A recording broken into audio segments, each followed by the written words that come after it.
life of a human being can be seen on the forearm with the timer, where the currency of the world was also the time. The wealthy people can perhaps live till the eternity, but the poor live on day-by-day basis. After waking up, Will finds out he only had about 24 hours time on his watch. He comes down to greet his mother, Rachel, who's doing her 50th birthday celebration. It does not last too long after they talk about their finances. Rachel reveals she had 3 days on her arm and reminds Will about the loan's payment. He assures his mother that he will find a way to pay. Rachel tells him that she will be away for work and accumulate money to pay some amount from loan. She asks Will to come at the bus station so that she won't run out of time. Right after she gives Will 30 minutes for him to buy nice lunch. They kiss and Will says goodbye to go to work. On his way, he meets a kid called Maya. She was asking for some money, so Will gives her 5 minutes and makes her smile. Will reaches his workplace and meets his friend Boral. Both works at a factory where they make storage devices for time. After the day is over, he gets paid after clocking out. He was being paid less money as usual, to which he is being told that the work quota has increased and he did not reach the threshold. Later on, Will goes to a local bar where some familiar men invite him to gamble with them,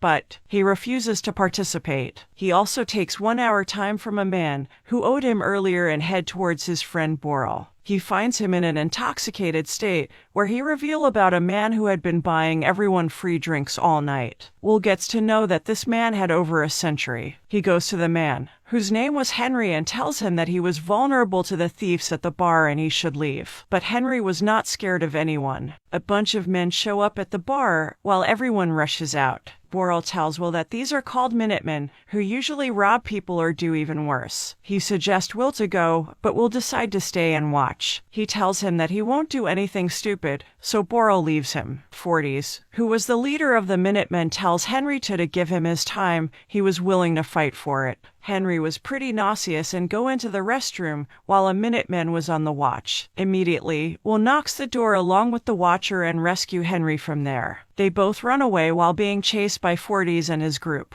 They somehow manage to climb over a gate and hide in an empty building. Minutemen were about to catch them, but soon after they give up the chase down. One of the men reveals to Forties that he knows Will. Henry and Will decide to sit and talk, where Henry reveals that he is nearly 105 years old. He explains how his mind was tired and he was actively looking ways to end it all. Will gets angry at him, since his mother and himself were working many jobs just to be able to see the next day. Henry ends up telling Will about the secrets of the cruel world they were in. Wealthy people increase the cost of living, hence the poor humans keep ending their lives, resulting in more time going to rich people. In reality, there was plenty of time for everyone. But to be able to live forever, rich people were greedy and lustful for poor people's time. Henry ends up questioning what would Will do with this much time. He answered that he would not waste it like Henry was. Henry thinks deeply about Will's words and they rest for the night. In the morning, Henry gives all of his time to Will, except 5 minutes. In a few minutes, Will wakes up and finds himself with a century worth of time. Will looks for Henry and finds him on top of a bridge. His final seconds were counting down. He smiles and falls off the bridge. Later on, he heads toward his friend's house and meets Boral's wife along with her newborn baby. He asks for Boral to come out, where he reveals to him about his time. Will tells him about the last night's incident, to which Boral asks him what he was planning on to do. Since Will now knows the reality, he will try to bring justice. Before leaving, Will hand Boral a decade worth of time. With this much time, Boral's head towards the bar nearby, while Will's mother had paid a loan and head towards home in a local bus, but she finds out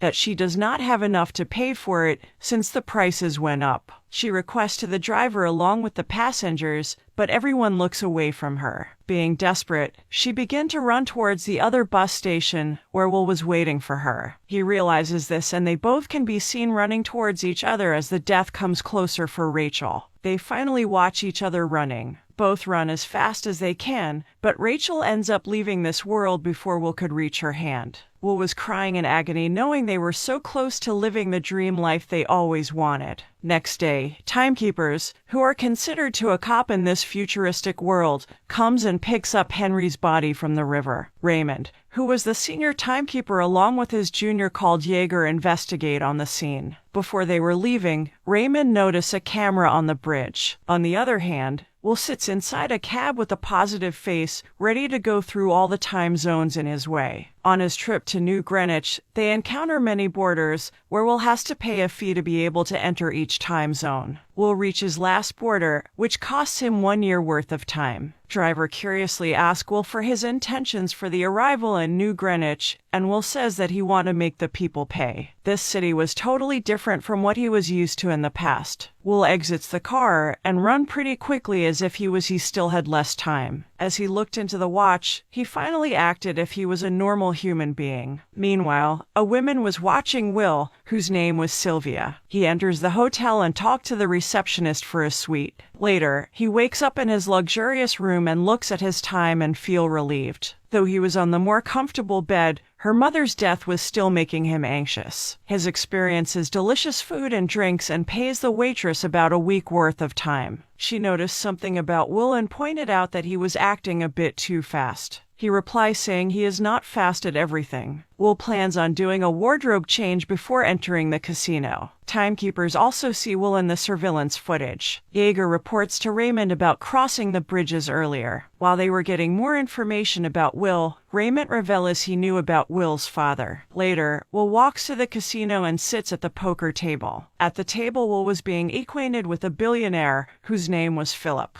Will has won over 2 centuries worth of poker winnings. Philip increased the pot by 50 years. Despite the fact, Will calls with huge confidence, to which river turn out to be 6 of diamonds. His focus goes to the beautiful woman, whose name was Sylvia, sitting beside Philip. Philip shows his sleeve to be able to reveal about 10 centuries worth of time. He explains the difference between the rich and poor, telling this as the natural selection. He increased pot by 2 centuries. Will end up calling it, leaving him with just 30 seconds worth of time. As a result, Will wins 10 centuries. This makes billionaire Philip thrilled. Meanwhile, Will was looking at Sylvia, who comes out to be Philip's daughter. She invites Will to the party the next day. The very next day, Philip ends up buying an expensive car from his winnings to drive to Philip's mansion. Inside, he was met with Philip's wife, grandmother, and daughter Sylvia, who he met earlier. Will was roaming around, while Sylvia approaches him and they begin to talk. They begin to know more about each other and their conversation lead them to dance. Sylvia asks him if he came from ghetto, but Will does not admit it or deny her claims. She opens up to him about her life and explains how time was just useless. Meanwhile, it was happening. Her father and mother stare at both of them, which make them go outside to the beach. Sylvia and Will takes off their clothes and goes into the water. They are floating while the moonlight glowing on their arms, being few inches apart from each other. She tries to make some space, but the ocean waves make them even closer. Suddenly, the romantic moment was abrupted when someone calls Sylvia on the shore. Upon their return, Philip asks Will to join him on the poker table. But the timekeepers comes in without invitation and takes Will away from the spot while everyone watches. They take him into an office where Raymond introduces himself to Will. There he asks Will the reason to come and stay in New Greenwich from ghetto. He answers him saying Henry gave him all this time before he jumped into the river. Raymond did not believe this and takes away all his time, leaving him with just 2 hours. He asks Raymond to arrest all the rich people who are stealing from the poor. Seeing this, Raymond was stunned, as it reminded him of Will's father. Not wasting any time, Will attacks the timekeepers and holds Sylvia hostage. They enter through the kitchen and then drive off in Will's car. In the car chase, Raymond is able to hit them and made them lose balance. Will was an expert driver, so he shows his magic. After a while, they manage to lose the timekeepers and hides under a bridge. Will ask her for time, but she was not willing to do anything, he said. In the morning, while driving, their car run over traffic spikes. This makes them crash brutally off of the bridge. Forties along with his group comes to check on both of them while they were unconscious. He ended up taking away Sylvia's time, but since they heard sirens, he left her with 30 minutes before leaving in rush. Will gives her a few minutes while they go away to find more time. With 3 minutes left, he knocks on his friend's door, Boris. There Greta, Boris's wife, comes out and reveals that Boris is long dead dead, since Will gave him 10 years worth of time. He drank himself to death. Sylvia was pretty stressed and has barely any time left. Will notices her earrings and go to a pawn shop to sell them. There they get a 2 days worth of time. Later they walk through the city while talking about Sylvia's family business. Will deliberately ask how much was their worth, but Sylvia suggests too much that no point knowing it. He ends up calling Philip and asks for 1,000 years worth of time and give it to Ghetto City in exchange for his daughter. Raymond was giving him warning so that he does not end up like his father. Will suggests his father died during a fight, but Raymond reveals it was far more dangerous than this. At night, Sylvia was given Will's mother's clothes. Later, he explains to her about her late mother. He also tells her how his father was a gambler, but unlike him, he didn't gamble on poker. His father won a lot, but him giving away his winnings was the reason he was shot dead. Sylvia and Will were both the same age, so their bonding was growing good. It is morning time. He observes if Sylvia's father was going to keep his promise. They do not see any time transfers, which disappoints her a lot. Even though there was no money, Will was willing to let Sylvia go. He takes her to a phone booth and tells her to use it to call her father. In turn, she gives him a kiss. She calls Philip and scolds him for not sending a dime. As she was talking, Raymond arrived there and pointed a gun at Will. Sylvia sees this and ends up shooting Raymond in a rush. Will points a gun at him, but he does not take any time from Raymond, instead gives him a bit more. Both drive off using a Raymond's car. Both of them were parked on the roadside, where Sylvia asks Will for their plan. Sitting in a cop car, they misuse it and stops a car, in which they find the same man from the pawn shop. They take away the car in a minute. Later on, they were sitting inside the car and watching their own news. Will was still convincing her to go back to her father, but Sylvia refuses and does not want to live the same boring life again. Sylvia and Will later kiss and have a romantic moment. Inside the office, Will was explaining his partners that he did not pay the ransom money asked by Will. Raymond survived before Philip could explain himself. He suggests that her daughter did not want to be rescued. Philip says sorry to him and suggests that she has Stockholm Syndrome. He even bribed him with tons of money, but Raymond is not interested and leaves. Very next day, Will was teaching Sylvia on how to shoot a gun. They talk about his plan to spread time to people and help them, to which Sylvia agreed, and she was willing to help him too. Later in a local bank, a big truck suddenly crashes through the glass. Both of them pulls off a heist, stealing lots of time storage devices. They also encourage others to take everything they could as well. Later, Will gives time to Greta, Maya, and the charity time distributor. On the other hand, Forties was taking away lives. He was also interested in 10 years reward on both Will and Sylvia. Philip was also watching the news about her daughter stealing from his own shops and banks. At night,